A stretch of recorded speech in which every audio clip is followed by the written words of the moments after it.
मामी तव दास दास म्हणता, माते कशाचे भय. रामा जाईन ज्या स्थळी सुख घना, होईल तेथे जय.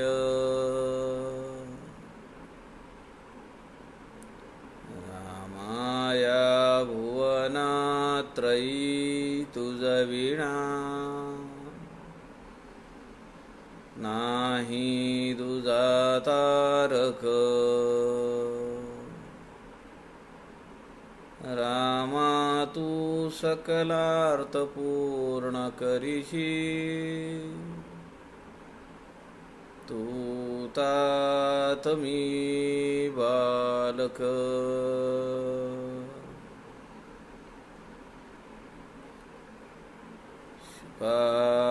सारिखे पूर्ण वैराग्य ज्याचे,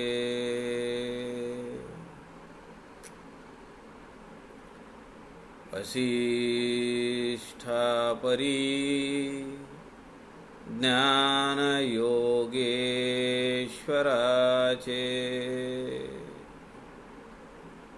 कवी वाल्मिकी सारिखा मान्य ऐसा. नमस्कार माझा सद्गुरु रामदासा. जय जय रघुवीर समर्थ, सब संतन की जय.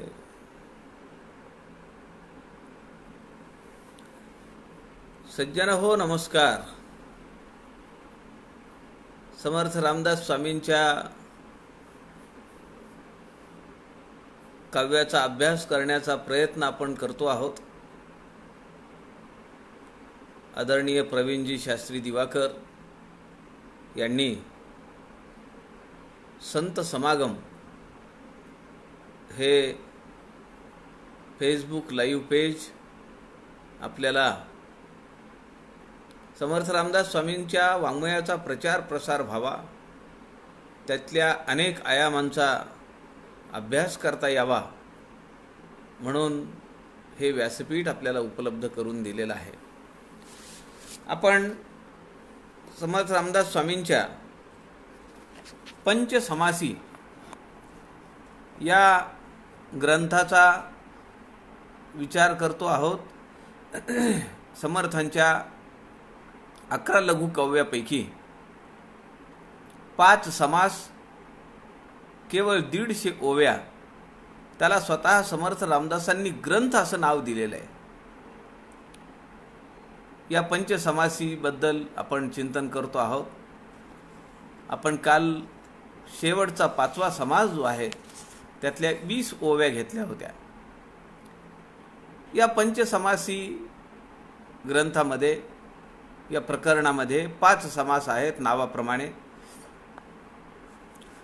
पहिल्या समासामध्ये सद्गुरू श्रीरामांचं वर्णन आहे, त्यांची महती आहे, त्यांच्याबद्दलची निष्ठा आस्था व्यक्त केलेली आहे. दुसऱ्या समासामध्ये शिष्याला आत्मज्ञान प्राप्तीसाठी काय काळजी घेतली पाहिजे, काय प्रिकॉशन्स घेतल्या पाहिजेत ते समर्थ सांगतात. मीपणाचा अभिमान, मीपणाचा अभिनिवेश, ज्ञानीपणाचा अभिनिवेश ते सोडण्यासाठी ते सांगतात. तिसऱ्या समासामध्ये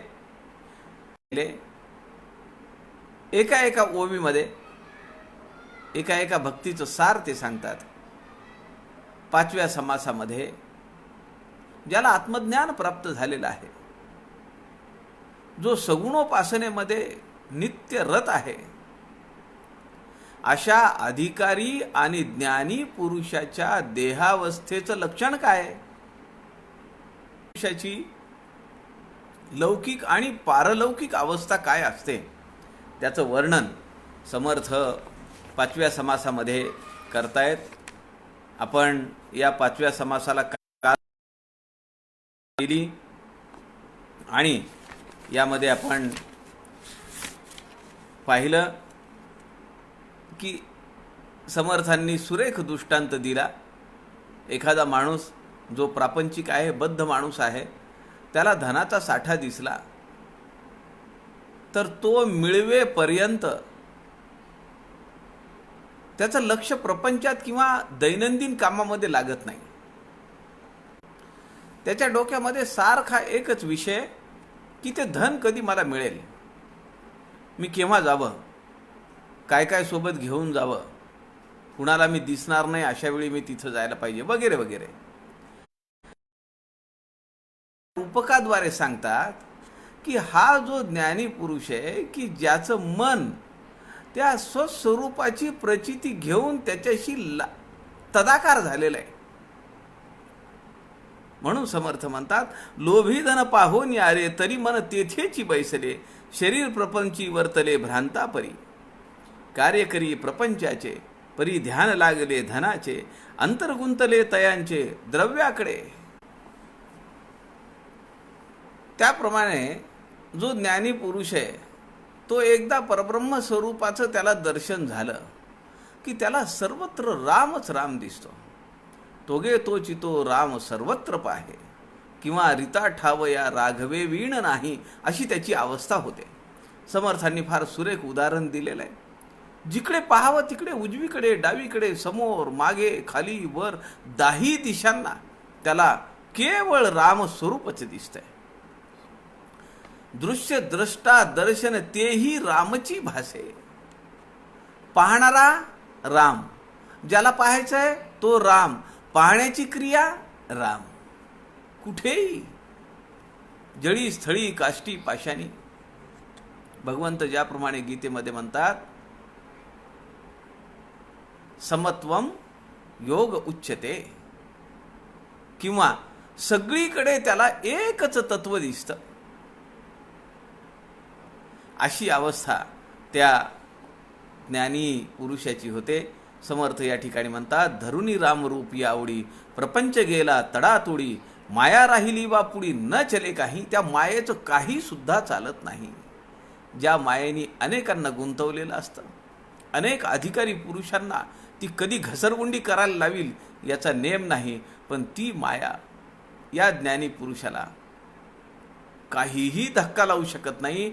उलट ती क्षीण होते, कमकुवत होते, तिचं काहीच चालत नाही, असं समर्थ म्हणतात.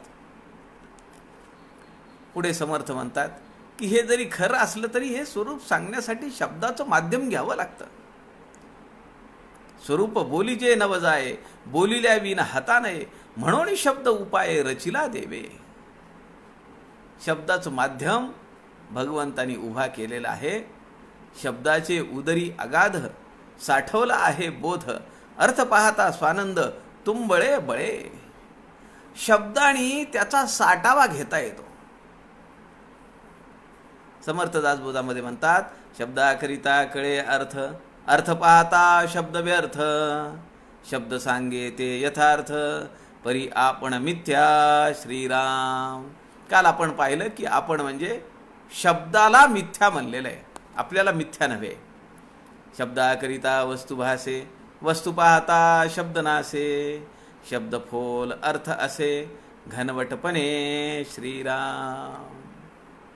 शब्दाशिवाय ते सांगता येत नाही. त्याची थोडी जाणीव येण्यासाठी आपण काय सिनेमा पाहायचा तेव्हा पाहतो, पण दुसरा जो सिनेमा चालू असतो त्याच्यामध्ये ते काय दाखवतात, ट्रेलर दाखवतात. ते असतं 5 ते 7 मिनिटाचं असतं, परंतु त्यावरून काय होतं की तो जो सिनेमा आहे त्याचा सार आपल्या लक्षात येतो आणि आपल्याला त्यातली गोडी वाढते. हो, पाहिला पाहिजे असं वाटतं. अशा या 20 ओव्या आपण काल शेवटच्या पंचसमासीमधल्या 5व्या समासातल्या पाहिल्या होत्या. आज आपण पुढच्या ओव्यांना सुरुवात करूया. शब्दमंथन शब्द केले, अर्थ नवनीत प्रगटले, मंथन करत्यासी भक्षिले, त्या नवनीते श्रीराम.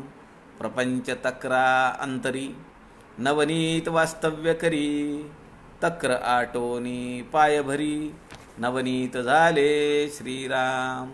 अवघे नवनीत दाटले, तेने बळे पात्र फुटले, नवनीते संपूर्ण झाले, ब्रह्मांड अवघे श्रीराम. तेथेही दाटले उदंड, तेने उतटले ब्रह्मांड, सकळ लोपोनी उदंड, तेची ते झाले श्रीराम.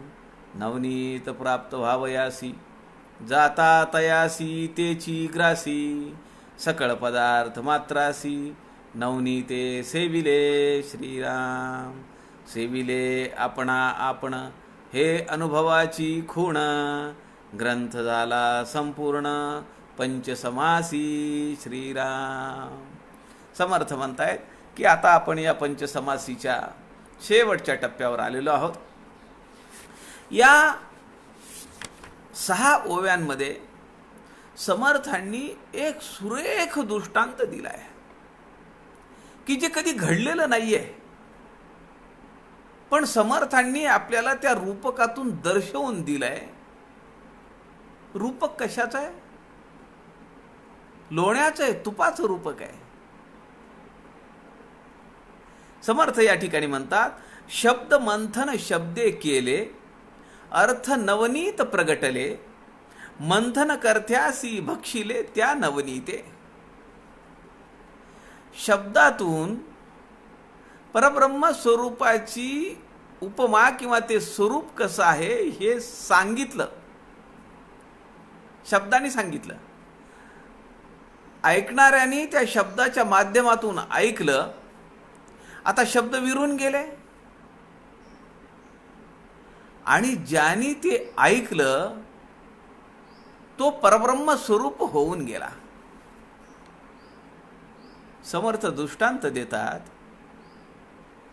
मी ताक घुसळायला घेतलंय, लोणी काढलंय आणि तूप कढायला ठेवलंय. ते लोणी ज्या भांड्यामध्ये ठेवलेलं आहे ते एवढं व्यापक झालं, ते सगळं ज्या भांड्यामध्ये ठेवलेलं होतं ते भांड फुटलं आणि ते व्यापक होत होत होत होत त्यांनी सगळं दृश्य विश्व माझ्या सहित गिळंकृत केलं. सर्वत्र व्यापून दशांगुळे उरला. भगवंत जे सांगतात ते स्वरूप या ठिकाणी समर्थ आपल्याला समजावून सांगतायत. मंथन करत्यासी भक्षिले, ज्यांनी मंथन केलं, ज्यांनी विचार केला, ज्यांनी साधना केली, त्याला भक्षिलं म्हणजे त्याचं अस्तित्व संपवलं. ज्ञानी पुरुषाचं अस्तित्व असतं का? तो तर परब्रह्म स्वरूप झालेला असतो. काल आपण पाहिलं, लपावे अति आदरे रामरूपी, तो लपून जातो. ठाईच अस्ति लोपलिया. आपण पहाटे घळीतल्या उपासनेमध्ये आपण जी भोपाळी म्हणतो त्यामध्ये हा शब्द आलेला आहे, ठाईच असते लोपलिया. आपण तो उदाहरणही पाहिलं, त्याचा संदर्भही पाहिला, याच समासामध्ये पाहिला की रात्री लुकलुकणारे सगळे तारे सकाळी जसा सूर्य किरणांचा प्रकाश यायला लागतो सगळे लुप्त होतात, ते नाश पावतात का? ते आहेत तिथंच आहेत. त्याला भूपाळीमध्ये म्हणलंय, ठाईच अस्ति लोपलिया. समर्थ म्हणतात, असतच नाहीसा झाला सद्गुरु प्रतापे. ऐसे राम प्रगटला, दृश्य पदार्थ लोपला, असतच नाहीसा झाला सद्गुरु प्रतापे. सगळा दृश्य पदार्थ लोपला. ते नवनीत एवढं निघालं, ते लोणे एवढं निघालं की ते भांड फुटलं आणि त्यांनी व्यापक स्वरूप सगळ्या विश्वाला त्यांनी गिळंकृत केलं. प्रपंच तक्रा अंतरी नवनीत वास्तव्य करी. तक्र आटोनी पाय भरी नवनीत झाले. प्रपंचामध्ये प्रपंच करत असताना, प्रपंच रूपी ताकाला घुसळत असताना समर्थ म्हणतात परमार्थ रूपी नवनीत त्यात दडवलेलं आहे. म्हणून समर्थ म्हणतात आधी प्रपंच करावा नेटका, मग घ्यावे परमार्थ विवेका.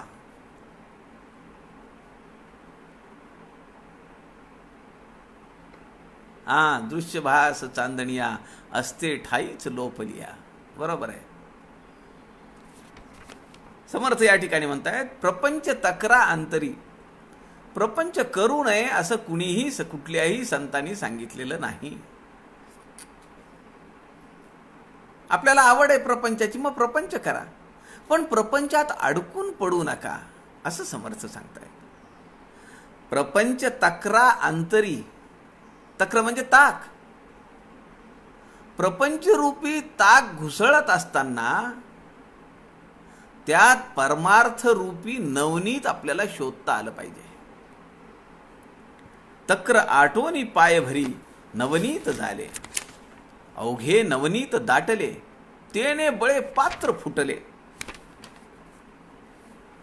ते एवढं घनवटपणे समर्थांनी जे शब्द वापरलाय ना, घनवटपणे दासबोधामध्ये, शब्दाकरिता वस्तू भासे, वस्तू पाहता शब्द नासे. ती वस्तू एकदा आकळल्यानंतर शब्दाला काय किंमत आहे? शब्द फोल अर्थ असे घनवटपणे असं ते नवनीत, असं ते परमात्म स्वरूप, निज स्वरूप. अवघे नवनीत दाटले, तेने बळे पात्र फुटले. नवनीते संपूर्ण झाले ब्रह्मांड अवघे. तेथेही दाटले उदंड, तेने उतटले ब्रह्मांड. सगळं ब्रह्मांड भरून गेलं, सगळं दृश्य विश्व भरून गेलं त्याने. सकळ लोपोनी उदंड, तेच ते झाले. दृश्य विश्व काही राहिलं नाही, सगळीकडे त्यांनी व्यापून घेतलं. सूर्य उगवल्यानंतर त्या चांदण्या, तो चंद्र काही राहत नाही. सगळीकडे त्याचा प्रकाश प्रदीप्त होतो आणि ते सगळीकडे भरून उरतं. म्हणून समर्थ या ठिकाणी म्हणतात तेथेही दाटले उदंड, तेने उतटले ब्रह्मांड. सकळ लोपोनी उदंड, तेची ते झाले. नवनीत प्राप्त व्हावयासी, जाता तयासी तेची ग्रासी. सकळ पदार्थ मात्रासी, नवनीते सेविले. ते असं आहे, त्याला प्राप्त करायला जाणं, ज्याच्या अंतःकरणात त्याच्याविषयी उत्कंठा निर्माण झाली आणि जो ती साधना करून त्याच्या प्राप्तीसाठी हळूहळू त्याच्याकडे जाऊ लागला, समर्थ म्हणतात जाता तयासी तेची ग्रासी. त्याच्या जवळ गेल्याबरोबर ते त्याला गिळंकृत करता, त्याचं अस्तित्व ठेवत नाही, कारण ते आणि ते एकच आहे. तुम्ही कधी असं केलंय का? समजा पाणी आहे फरशीवर, एक अर्धा कप पाणी टाकलं आणि थोडं अंतर ठेवून एक 5-6 थेंब पुन्हा टाकले. ते अर्धा कपातलं जे पाणी आहे ते आपला व्याप पसरवत निघतं आणि ते जेव्हा त्या पाण्याच्या 4 थेंबाजवळ येतं तेव्हा एका क्षणात, एका निमिषात ते एक जीव होऊन जातं. कारण काय? ते पाणी टाकलेलं अर्धा कप किंवा 4 थेंबातलं पाणी हे एकच आहे. तत्वमसी. ते आणि मी एकच आहे. या दह्यावरनं, ताकावरनं रहिमन नावाचे एक संत होऊन गेले. ते म्हणतात, मथत मथत माखन रहे, दही मही विलगाय, रहिमन सोई मीत है, भीर परे ठहराय. मथत मथत माखन रहे. ते सगळं काढत काढत मंथन करत घुसळत घुसळत घुसळत जे लोणी निघतं ते लोणी दही मही विलगाय. त्या पृथ्वीवर ठेवलेलं जे तक्र आहे, ताक आहे, त्या दह्याच्या रूपाने, त्या लोण्याच्या रूपाने ते बाहेर येतं, पाण्याला बाजूला करतं. रहिमन सोई मीत है, भीर फरे ठहराय. लोकांच्या हे लक्षातच येत नाहीये की हे त्यातच होतं. जीवात्म्यामध्ये त्या परमात्म्याचा अंश होता, ते आणि ते एक झालंय. म्हणून आम्ही प्रेताला अग्नी दिल्यानंतर 3 प्रदक्षिणा घालतो. तो जो प्रदक्षिणा घालणारा त्यांचा मुलगा, ना पुतण्या, नातू कोण असेल, ती पहिली प्रदक्षिणा झाली की एक माणूस तिकडे उभा राहिलेला असतो, तो त्याला एक छिद्र पाडतो त्या मडक्याला. दुसरी प्रदक्षिणा झाली, दुसरं छिद्र पाडतो. तिसरी प्रदक्षिणा झाली, तिसरं छिद्र पाडतो. आणि प्रदक्षिणा करून आला की तो म्हणतो, पाठीमागे न पाहता ते खांद्यावरचं मडकं सोडून दे आणि बोंब मार. कर्मकांड एक आहे. अहो, यात मोठा किती अर्थ दडलेला आहे, गहन अर्थ आहे. आमच्या जीवनाचं सगळं सार आहे. जो घडा होता, जो घटाकाश होता, तो हळूहळू चिदाकाशाकडे त्याची प्रक्रिया चालू आहे जाण्याची. घटाकाश, मठाकाश, चिदाकाश, महदाकाश. पहिलं छिद्र, दुसरं छिद्र, तिसरं छिद्र आणि शेवटी ते मडकं असं पाठीमागून टाकून दिल्याबरोबर ते सगळे तुकडे तुकडे तुकडे होतात. त्यामध्ये जे आकाश तत्व ठेवलेलं असतं, ते आकाश तत्व या बाहेरच्या तत्वाला मिळून जातं. घटाकाश कुठं मिळतं? महदाकाशामध्ये विलीन होतं. आणि हेच जीवनाचं चिरंतन सत्य आहे. म्हणून बोंब मारून लोकांना सांगायचं, काही वाईट घडलेलं नाहीये. या अष्टदा प्रकृतीमध्ये जे आत्मस्वरूप होतं, ते आत्मस्वरूप आता परमात्म्याच्या स्वरूपामध्ये विलीन झालेलं आहे. नवीन जीवाच्या आकांक्षेने. आणि हे निसर्गाचं चक्र आहे. एवढा मोठा गहन अर्थ त्या 3 प्रदक्षिणा, त्या मडक्याला मारलेली छिद्र आणि ते मडकं पाठीमागे फेकून देणं, ते दुःखाला मागे टाका आणि पुन्हा जीवन जगण्यासाठी उभे राहा, असा मोठा संदेश या प्रक्रियेमागे. आम्हाला माहीत नाही. लोक सांगतात, दे ढकलून, ते फेकून देतो, बोंब मार, तो बो बो बो करतो. कशासाठी बोंब मारली? इतरांना समजण्यासाठी की हे निसर्गाचं अव्याहत चक्र आहे. यदृष्टम तन्नष्टम. जे जे जीवनात आलेलं आहे, ज्याचा ज्याचा जन्म झालेला आहे, त्याला त्याला मृत्यू अटळ आहे.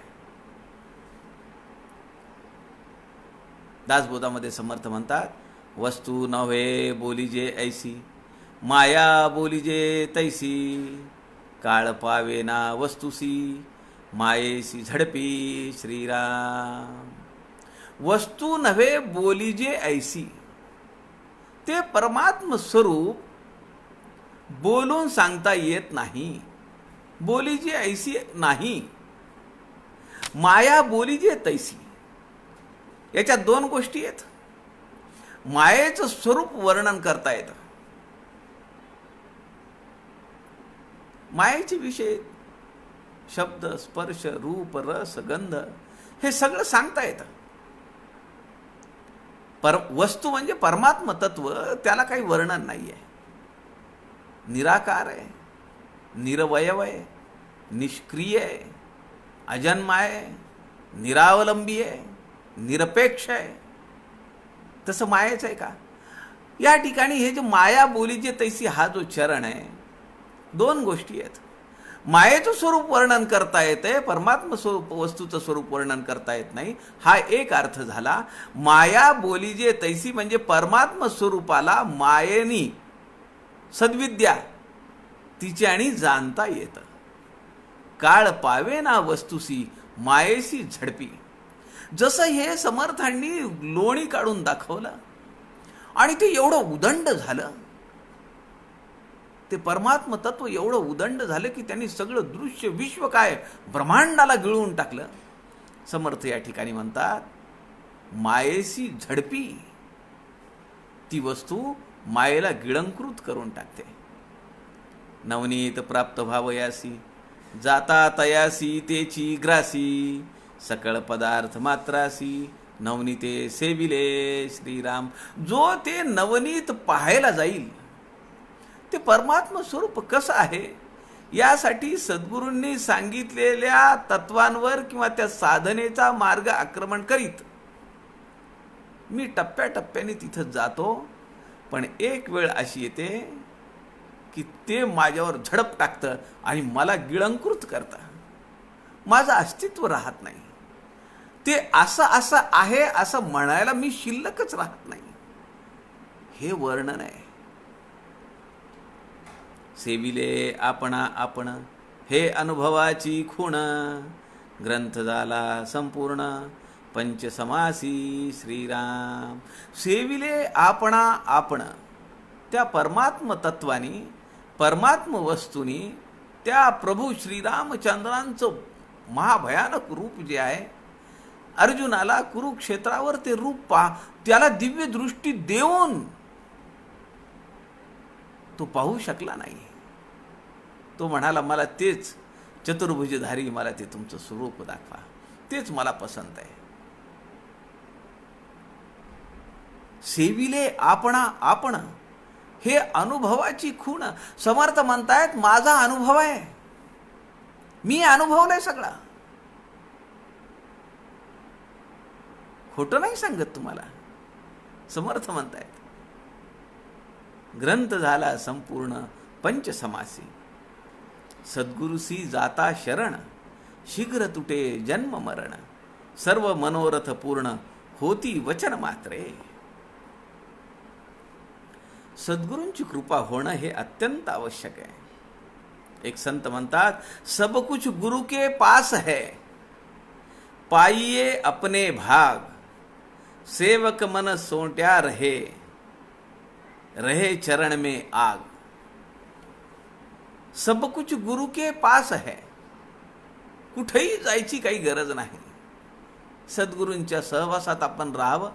म्हणून समर्थ म्हणतात मनाच्या श्लोकामध्ये, मिळालेलं प्राप्त झालेलं आत्मज्ञान दृढ करण्यासाठी काय केलं पाहिजे? सदा संगती सज्जनाची धरावी. सत्संगाला दुसरा उपाय नाहीये. ज्ञान प्राप्त झालं पण संतांचा सहवास चुकला, ज्ञान राहणार नाही. ज्ञान प्राप्त झालं, सगुणोपासना सोडली, ज्ञान राहणार नाही. सब कुछ गुरु के पास है, पाइये अपने भाग. जे जे मला मिळायला पाहिजे ते सगळं माझ्या भाग्याप्रमाणे मला मिळेल.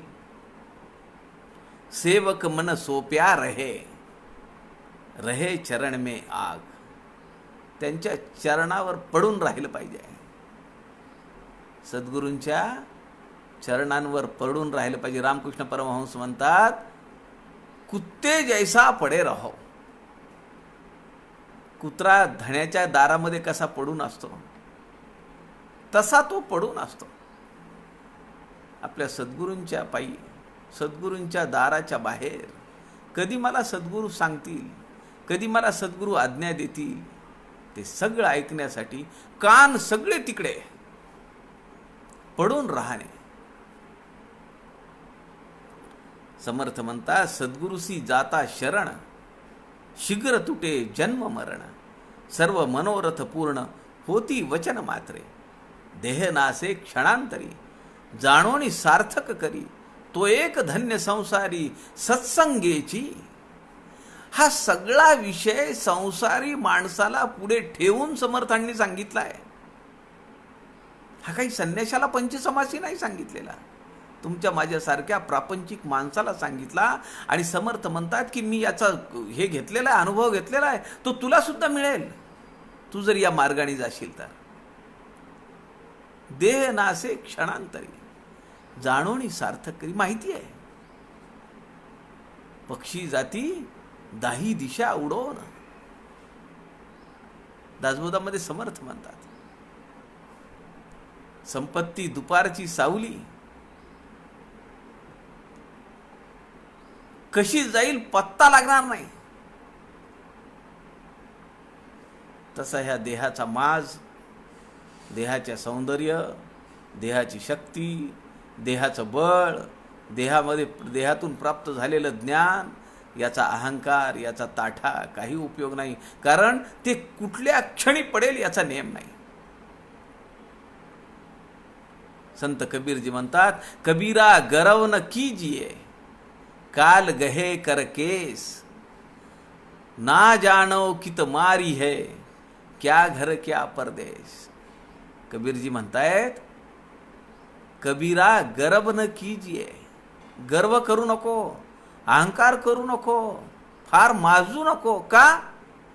काल गहे कर केस. काळाने तुझे केस असे घट्ट धरलेले आहेत, किती उड्या मारशील तू. काल गहे कर केस, ना जानो कित मारी है. तो कुठे मारील तुला काही समजणार नाही, पत्ता लागणार नाही. क्या घर क्या परदेश.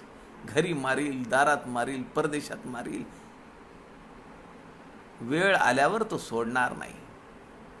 काळाने मनुष्याचे केस धरून ठेवलेले आहेत, तो कधीही त्याला उचलून घेऊ शकतो. म्हणून समर्थ या ठिकाणी म्हणतात, देह नासे क्षणांतरी, जाणोनी सार्थक करी.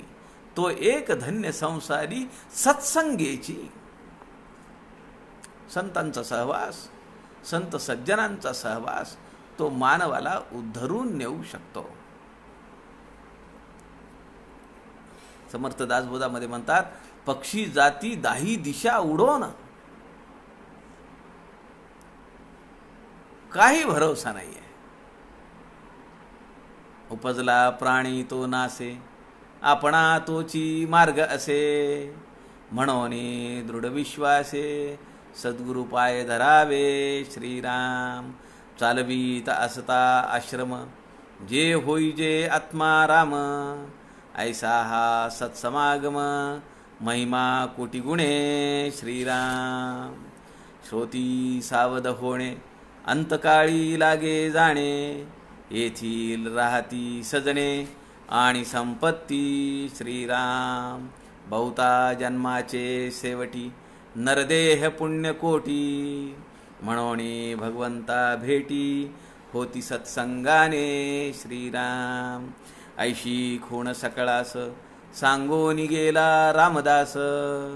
सत्संगे जगदीश, नेमस्त भेटे. श्रीराम. आणि या समासाच्या, या ग्रंथाच्या पंचसमासीच्या शेवटी समर्थ आपल्याकडे अत्यंतिक नम्र भाव घेतात. समर्थ म्हणतात, अख्ख बोबडी वाणी, भावे पूजिला कोदंड पाणी. न्यून पूर्ण संत जनी, क्षमा केली पाहिजे. मला क्षमा करा, किती नम्र भाव. अहो, आमच्या जीवनाचा उद्धार करणारी वचन समर्थ आम्हाला सांगतात आणि पुन्हा क्षमा मागतात. समर्थ म्हणतायत, उपजला प्राणी तो नासे, आपण तोची मार्ग असे. मरे एक त्याचा दुजा शोक वाहे, अकस्मात तोही पुढे जात आहे. मनाच्या श्लोकामध्ये सांगितलंय, उपजला प्राणी तो नासे, आपणा तोची मार्ग असे. त्याच रस्त्याने मला पण जायचं आहे. म्हणून दृढ विश्वासे सद्गुरु पाय धरावे. यावर विश्वास, दृढ विश्वास ठेवला पाहिजे समर्थांच्या वचनांवर. चालवीत असता आश्रम. कोणता आश्रम आहे? आम्ही कुठला आश्रम चालवतोय? आम्ही आश्रम चालवतोय. गृहस्थी आहोत, पण आश्रमवत जीवन जगतो आहोत, म्हणून गृहस्थाश्रम आहे. चालवित असता आश्रम, जे होई जे आत्मा राम. प्रपंच करत असतानाच त्या परमात्म्याचं दर्शन आम्हाला झालं पाहिजे. आमच्या निज स्वरूपाचं दर्शन आम्हाला झालं पाहिजे. एक क्षणिक का होईना, पण त्याच्याशी तदाकारता आम्हाला प्रस्थापित करता आली पाहिजे. चालविता असता आश्रम, जे होई जे आत्मा राम. ऐसा हा सत्समागम, महिमा कोटी गुणे. प्रापंचिकांना समोर गृहीत धरून समर्थांनी पंचसमासी ग्रंथ सांगितला. श्रोती सावध होणे, अंतकाळी लागे जाणे. येथील राहती सजणे आणि संपत्ती. ज्याने काय मी सजवलं या देहाला, उंची कपडे घातले, अनेक आभूषणं घातली, ते सगळं इथं ठेवावं लागतं. हातातली अंगठी काय, हातातल्या बांगड्या पाटल्या, सगळं काढून घेतलं जातं. केवळ स्त्री असेल तर मंगळसूत्र, ते जर गळ्यामध्ये चपलाहार असेल तर, पोहेहार असेल तर, सोन्याची चेन असेल तर, ती निघत नसली तरी कापून काढली जाते. समर्थ म्हणतात, श्रोती सावध होणे, अंतकाळी लागे जाणे. येथील राहती सजणे आणि संपत्ती. Plot, FD, locker, flat, farm house, ते सगळं इथल्या इथं सोडावं लागतं. क्यों? कफन में जेब नहीं होती.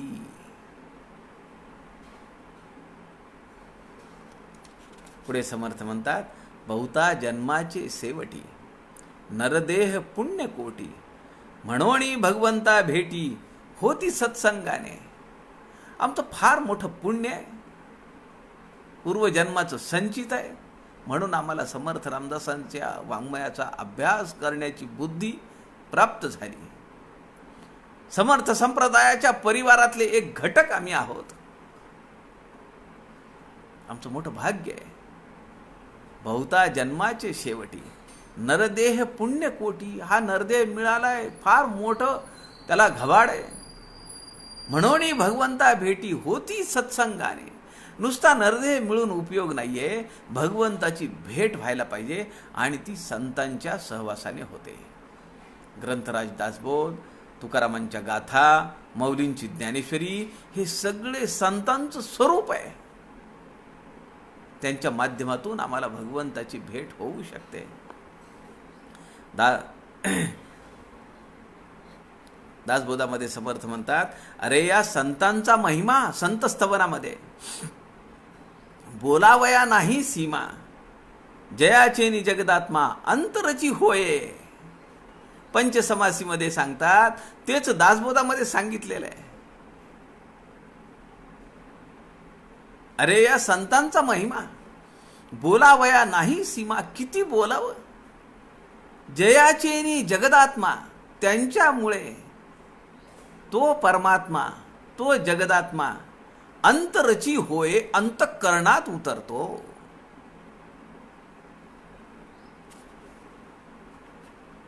अंतर म्हणजे अंतःकरणात. कबीरजींनी यावर फार सुरेख दोहा लिहिलेला आहे. रात गवाई सोय करी, दिवस गवायो खाय, हीरा जन्म अमोल यह, कवडी बदले जाय. हा नरदेह कसा आहे? हिरा आहे, हिरा. कबीरजी म्हणतात रात गवाई सोय करी, झोपण्यामध्ये सगळी रात्र आम्ही घालवून टाकली. दिवस गवायो खाय, हे खा ते खा, नाश्ता कर, जेवण कर, बिस्किट खा, ब्रेड खा, पोहे खा. सगळा दिवस त्यात घालवला. खाण्यामध्ये दिवस घालवला, झोपण्यामध्ये रात्र घालवली. कबीरजी म्हणतात हिरा जन्म अमोल यह, हा जो नरदेह आहे ना हा हिरा आहे. हिरा अनम जन्म अमोल यह, कवडी बदले जाय. कवडी काय? जी माया आहे, जी मोह आहे, जो मत्सर आहे, मनामध्ये उतरलेला विषाद आहे, ही सगळी कवडी आहे. ह्याच्या बदल्यात आम्ही आमचं आयुष्य बेचिराख करून टाकलं. म्हणून कबीरजी पुढे म्हणतात, जसं समर्थ सांगतात, संतांचा सहवास घ्या, सद्गुरूंची कृपा घ्या, होती सत्संगाने, हे जे समर्थ सांगतायत तेच कबीरजी म्हणतायत, संगत कीजे साधू की, कभी न निष्फल होय. साधूंची संगत करा, संतांच्या सहवासात राहा. संगत कीजे साधू की, कभी न निष्फल होय. लोहा पारस परसते, सोभी कंचन होय. मातीमध्ये पडलेलं सोनं सुद्धा परिसाचा स्पर्श मातीमध्ये पडलेला लोखंड सुद्धा परिसाचा स्पर्श झाल्याबरोबर ते सोनं होतं. आणि या पंचसमासीच्या शेवटी समर्थ क्षमा याचना करतायत. समर्थ म्हणतायत अख्ख बोबडी वाणी, मला नीट बोलता येत नाही, माझ्याकडे वक्तृत्व नाहीये, माझ्याकडे संस्कृत भाषा नाहीये. अख्ख बोबडी वाणी, त्याच्यात कुठेही तीळ मात्र मला चांगलं बोलता येत नाही. अख्ख म्हणजे अख्खी, एकही शब्द माझ्याच्यानी चांगला बोलता येत नाही. कोल्हापूरकडे ती अख्खा मसूरची डाळ भाजी प्रसिद्ध आहे. अख्खा मसूर, मोठमोठे बोर्ड लावलेले आहेत हॉटेलच्या बाहेर, स्पेशल अख्खा मसूर, फुटलेला नाहीये, तुटलेला नाहीये. आपण काय म्हणतो, अख्खं गाव सोन्याचं केलं. अख्ख बोबडी वाणी, माझी सगळी वाणी जी आहे ती अशी बोबडी आहे. मला नीट बोलता येत नाही, प्रासादिक बोलता येत नाही. किती नम्रता आहे हो सद्गुरूंकडे आमच्या. आम्ही 4 प्रवचने केली, 4 लेख लिहिले की आमची कॉलर किती टाईट होते. भावे पूजिला कोदंड पाणी, मला नाही बोलता येत, मला नाही संस्कृत जमत, मला भाषा समजत नाहीये. रस्व मात्र रस्व दीर्घ मला त्यातलं नियम व्याकरण काही माहित नाही. पण